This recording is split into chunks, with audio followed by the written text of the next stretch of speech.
Hello everyone. So today we're going to start with neuroanatomy, that means mainly about neurology. Neurology is the study of the nervous system, that means everything about the brain as well as the spinal cord and also about the nerves, right? So today's sessions we are going to see about the meninges, right? So we have to know what are meninges. Meninges are envelope-like structures. You have both the brain and the spinal cord. They are going to envelope or sheet-like structures. Those are going to cover both of them, right? So these two organs are going to be vital structures in the human body. So you need a protection, right? So these meninges will provide you protection, stability as well as for shock absorbance, right? So as they are going to cover both the structures, we are going to talk in terms of spinal meninges as well as the cranial meninges. As you know, these are going to provide protection. Therefore, they are found in three main layers, right? So, because they are found in three layers, you have to state in an order from outer to inner or even inner to outer, right? So, it's going to be outer dura mater and then the middle arachnoid mater and finally the inner pia mater, right? In this way, they are going to be forming the meninges, right? So first of all, in the spinal meninges, we are going to talk about the dura mater. Any covering that you are going to cover something, the outer layer will be the toughest layer. Just like that, the dura mater is made up of collagenous membrane, right? So that is one of the toughest membrane, the dura mater. Apart from that, this dura mater, just think like a socks that you wear. That means down it is a blind end and upper it is going to be attached to a structure, right? So if it is a spinal meninges, they are going to be attached to the circumference of the foramen magnum. So foramen magnum in the inferior surface of the skull through which the foramen through which the spinal cord comes out, right? So in the circumference, this dura mater will be attached. Apart from that, they will be attached to the posterior ligament of the axis. That is, you will study deeply about in the vertebra, right? So there are some ligaments in the vertebra. So this posterior ligament, these dura mater will be attached. Superior to the posterior ligament as an extension, you will be having the tentorial membrane, right? So in the tectorial membrane also they will be attached. So these are the structures through which the dura mater attach at the upper end. Apart from that, the dura mater will be also attached to the epineurium of the spinal nerves, you know, through which the ventral and the dorsal, and then you will find the spinal nerves coming out, right? Now let us see in the blind end. This is the blind end of the dura mater. This is one of the important MCQ that they may ask, right? Here there is a structure called as the conus medullaris, the place where the spinal cord ends. That is what we call as conus medullaris. That ends at the level of L1. But the dura mater ends at the level of S2. Mostly asked stem in the question, right? So now what happens is that the structures that pierces the dura mater here is one, just remember up to now, phylum terminale, right? That is a modification of the pia mater. I will explain that about it later, right? After that, we will be having the coda equina. Coda equina is actually bundle of nerves, right? Bundle of nerves. After this conus medullaris, small nerves comes, right? And that forms a bundle and that will also pierce the dura mater, the blind dura mater. Next, we need to know about the arachnoid mater in the spinal meninges. Again, it's because the middle layer, it is going to be a delicate structure. But one important thing that you need to know is about the pia mater. So the pia mater is actually going to be in closely contact with the pia mater, with the spinal cord, right? And it is a vascular membrane. So now what happens? This is the outer dura mater. This is the arachnoid mater. From the arachnoid mater, there are some extensions towards the pia mater. That is what we call it as the arachnoid trabeculase, right? So the arachnoid trabeculase will form small extension because there is a space, right? Because there is a big space, what happens in order to provide the stability, these arachnoid trabeculae are formed. So this is the pia mater and again this is the denticulate ligament. So this I will talk about it later. Now we will have about the modifications of the pia mater. Pia mater's one modification is phylum terminale. As you know, the pia mater is going to be in close contact with the spinal cord. So just think and see what happens after the pia mater at the conus medullaris. As you know, the dura mater comes until the S2 level, right? The arachnoid mater will also continue with the dura mater. So after this L1 level, the pia mater forms a thread-like structure, a thread-like extension, and it gets attached to the coccyx, right? That thread-like extension is the one we call it as what? We call it as the phylum terminale. Another important thing is about the denticulate ligament. In between the spinal nerves, so this is one of the spinal nerve, another spinal nerves. In between them there is a space. So in order to provide stability for that also, we have a ligament. This is a continuous ligament. Forms like this, right?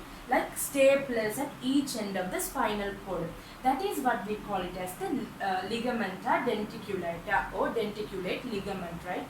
So what happens here is, it is the extension from the pia mater to the dura mater. Okay, very simple. From the pia mater to the dura mater, there will be an extension, right, in order to provide the stability to the spinal cord.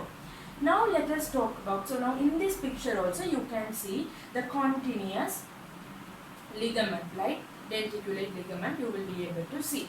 Now about the spaces, as because there are 3 layers, if this is the dura mater, outside the dura mater you will be having a space. Outside means epi, we call it as the epidural space.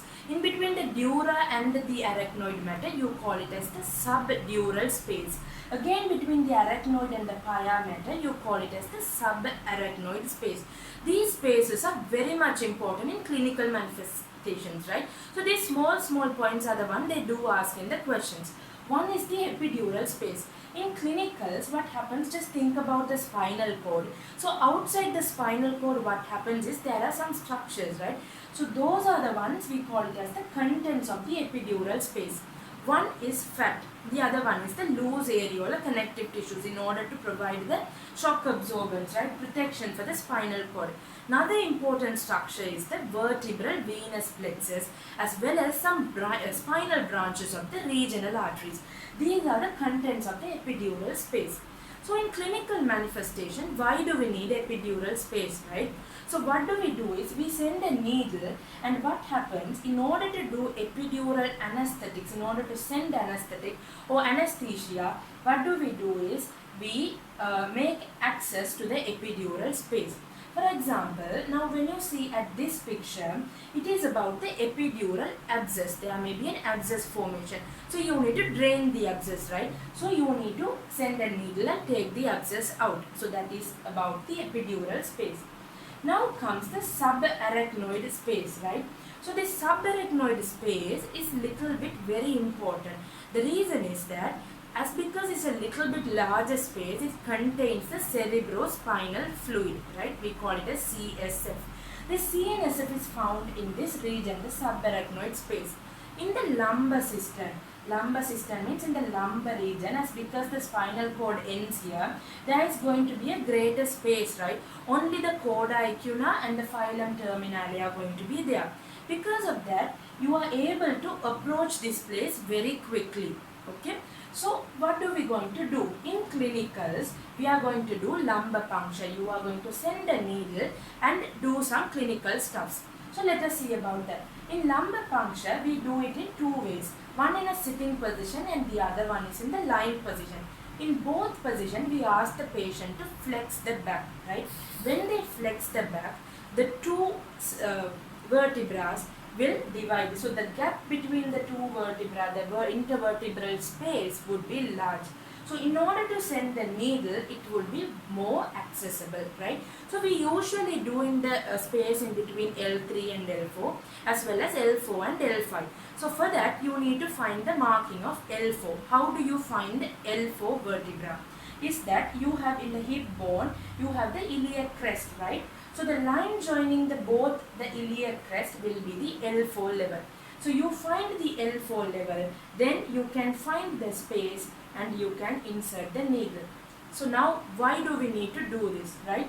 in you know the CSF is there. So this CSF has a pressure, right? So in order to regulate the pressure, in order to find the composition of the CSF, and also in order to send some radio opaque materials in order to do some myelograph, right? So in order to do that, you need to access this point. Apart from that, in surgeries, right, there might be possibilities of putting anesthetics. So you can also access this point for anesthesia too. Now, about the questions, right? In questions, what do they ask? The structures through which you need to access the needle, right? How the structures you need to get through. So easy way to remember: triple S, I, lead, SAS, right? First you have to go with the skin. Then comes the subcutaneous tissue. Then the three ligaments, right? About the ligaments, when you study about the vertebra, you will be able to understand. Up to now, just say supraspinous ligament, interspinous ligament, and ligamentum flavum. Then the easy stuffs what you all know: the epidural space, the dura mater, then the subdural space, again arachnoid mater, and the subarachnoid space in a particular order, right? Then finally you can reach the subarachnoid space. This is one of the very important thing that you have to know. Now we are going to see about the cranial meninges. Now a doubt is that what is the difference between the spinal meninges and the cranial meninges? The one main important is that the dura mater itself will be having two layers, right? One is the periosteal layer and the other one is the meningeal layer. So this is the outer periosteal and the inner meningeal layer, right? So in this picture you will be able to see it clearly. This is the periosteal and then the inner meningeal. Both the layers are always found in contact, right? Only in one exception, that is the places where the venous sinuses are found. The pools of venous blood, right? That is what we call it as the venous sinus. So this picture is the cross section in the superior suture line. So superior sagittal sinus is found in this place, right? Now let us find here. In this picture you will be able to see the arachnoid trabeculase, and this is the subarachnoid space. This subarachnoid space is famous for holding the blood vessels, right? The blood vessels are found in this space only, right? And the CSF is also found here. Now what happens is that the the inner layer, right? The inner meningeal layer will get together and form some folds, and that is what we call it as the dural folds, right? So you know you have the right lobe, the left lobe. Apart from that, you have some subcompartments of the brain. So just like the cardboards keeping in between the compartments, these are going to form a rigid structure so that the brain doesn't move, right? It doesn't make a rotatory movement. So in order to do that only, the folds are formed. Now we need to know about a main thing. That is what we call it as the arachnoid villi, right? Now you see, this is going to be the arachnoid matter. This arachnoid matter will form villi-like projection, like bulb-like projection, and these space will also get into this, right? They will project towards the venous sinuses, and with age, right? With age, what happens? They will form small arachnoid granulation in the skull. So when you take the skull's cap, and when you see the cap inside, you can see small granulation, and those we call it as the arachnoid granulations, right? These are what we call it as the arachnoid villi. Why do they form? The subarachnoid space, as I told earlier, they will be having the CSF fluid. So just like the lymphatic system for the blood, you need some regulatory mechanisms, right, in order to drain the CSF fluid. So for that only we will be having the venous sinuses. The final drainage will be there to the venous sinuses. Now again the dural folds. There are four important dural folds. One is what we call it as the falx cerebri. Then you have the falx cerebelli. Then you have the tentorium cerebelli. Then you will be having again here the diaphragmata stella. So each and every dural fold, let us just consider about them. Very easy to know. Only thing is that the nervous system is a three-dimensional structure. Therefore, little bit you have to think in three-dimensional way. Apart from that, very easy one, the falx cerebri. It divides both the right as well as the left lobe. Falx cerebri, right? Falx cerebelli. Again, cerebellum, it will be dividing the lobes of the cerebellum. Then tentorium cerebelli, dividing the cerebrum and the cerebellum. And finally here, the diaphragmata sella. You have a structure called as the sella tunica, that is in the sphenoid bone. About that you will study in the osteology of the bone. In order to hold the pituitary gland, there is a small depression in the sphenoid bone. So to cover the sphenoid bone, right, as because it's a depression, just like a covering, this diaphragmata stella will be useful, right? So now this picture gives you a good imagination about the dural fold. This is the falx cerebri and these are going to be the falx cerebelli, and then this is falx cerebelli and tentorium cerebelli, and again this is going to be the diaphragmata stella, right? These are the main things. And now about the middle meningeal artery, right? When you see the cranial dura mater, according to this tentorium, we divide the dura mater into supratentorial dura mater and the infratentorium, right? Supratentorium is going to be supplied by the trigeminal nerve, that is the fifth cranial nerve.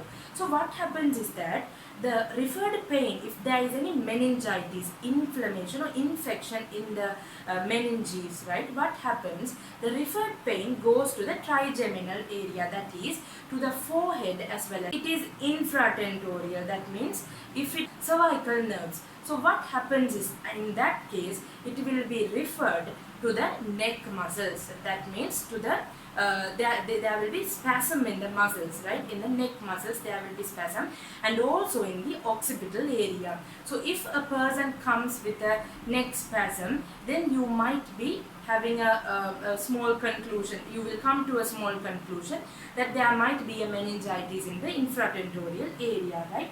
So now in the middle meningeal artery is a very clinically important one, is that a relation with a structure called as the pterion. A pterion is the structure which is called as the H zone, through which four bones will be contact, right? They will be forming like a suture. One is that the frontal bone, the parietal bone, the sphenoid bone and the temporal bone. All four bones form an H-like structure, the place where all four bones fuses, right? That forms the pterion. If someone falls in a pterion area, then that means the middle meningeal artery would have been ruptured. That means there might be a hemorrhage there, right? So now let us see in this picture. It is in dissection they might ask you to label the meninges. This is the dura mater he is holding and the arachnoid mater in cranium, right? It will be just forming like a bridge. They will be just covering the brain, right? So the inside the fissures, the sulci and the gyrus, each of the fissures, the pia mater is the one which gets into it and comes out. Now let us consider in this picture, you will be able to see, this is, they have taken out all the meninges. Here the arachnoid matter is there. So this type of question they might ask you in dissections, right? Now an important thing about the subarachnoid system. So as I told, subarachnoid space is one of the a little bit of larger when you compare to the other spaces. And this brain is actually an irregular structure. So due to this, the pia mater enters into each fissures. There would be some areas in between the pia and the arachnoid matter where you get some gaps in which the CSF fluid will be a little bit more. So those places, those cisterns you need to know, right? One important cistern is what we call it as the cerebellomedullary cistern. That means here, right? So that is the inferior to the cerebellum, posterior to the medulla, we call it the cerebellomedullary cistern. So how do you approach this area? Ask the patient to tilt the head forward so you can insert the needle in that area. Apart from that, the pontine system in front of the pons. Then you have the chiasmatic system in front of the chiasma, the optic chiasma. Then you have the interpedunculator system in between the peduncles, right? So these just up to now know the names, because when you study about the structure of the vein, you will understand it more, right? Now, this is another picture. Before studying about these systems, we have to know about a structure called as the ventricles. We have another section about the ventricles, but this CSF circulation, that is the CSF is found in the subarachnoid spaces, and now I told you they are found in the cistern as well, right? Now, these CSF will make a circulation around the brain. In the brain, internally, there are some cavities. Those cavities, we call it as what? Ventricles. Inside there are like pouches, just like the sinuses in the bones. We have ventricles inside the brain, right? One is the lateral ventricle, like a clip, right? Two clips are there. So those are the two lateral ventricles. They will open by the interventricular foramen, and this is 1/3 ventricle. And through the aqueduct, they enters into the fourth ventricle, lateral ventricle, third ventricle, again the fourth ventricle, and gets into the central canal, right? This is the circulation inside the ventricles. These ventricles are found with CSF. So who produces this CSF?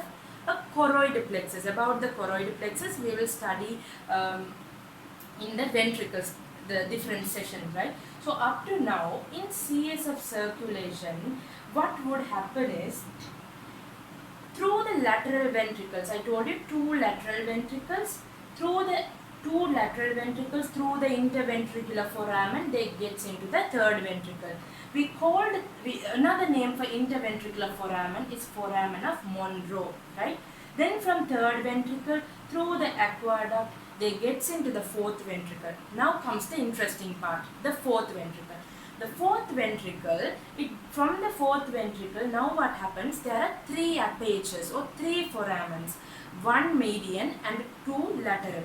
The median, M for M, right? Foramen of Magendie, that is median aperture, and two lateral aperture, foramen of Leuschke, that is L for L. So two lateral and one median, and through three apertures they will come to the subarachnoid space. And finally, you have arachnoid villi. I told you arachnoid villi is projecting towards the venous sinuses.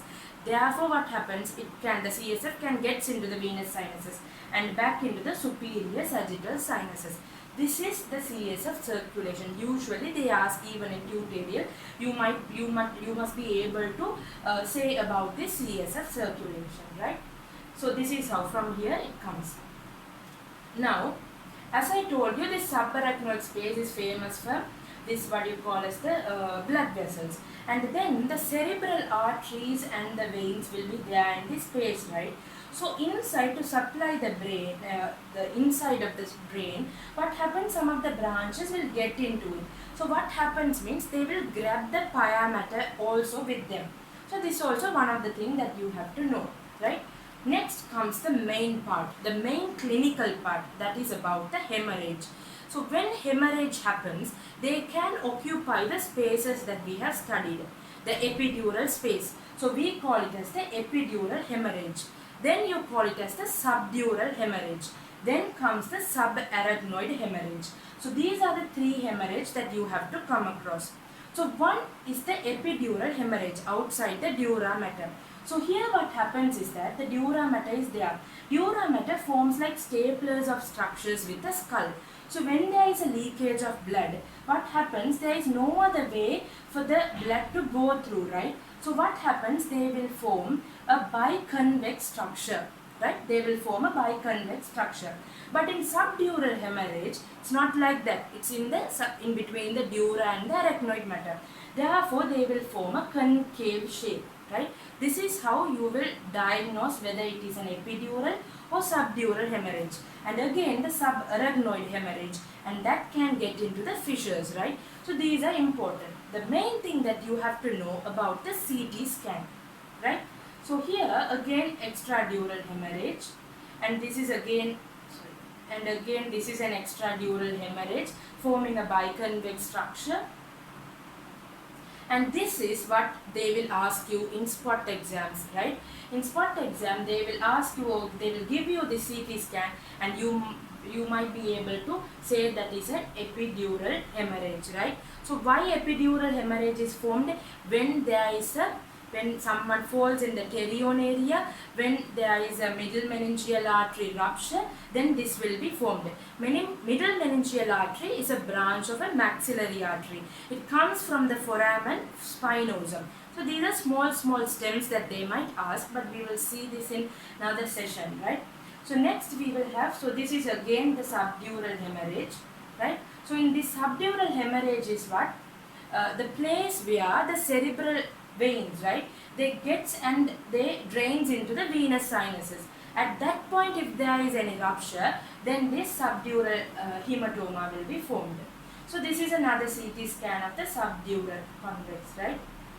And this gets into the fissure. Then that means this is subarachnoid hemorrhage. If there is any aneurysm, the cause would be aneurysm. If there is any aneurysm, means enlargement of the vessels, right, the blood vessels. If there is any enlargement and if there is any rupture in that, then due to aneurysm, this subarachnoid hemorrhage will be formed.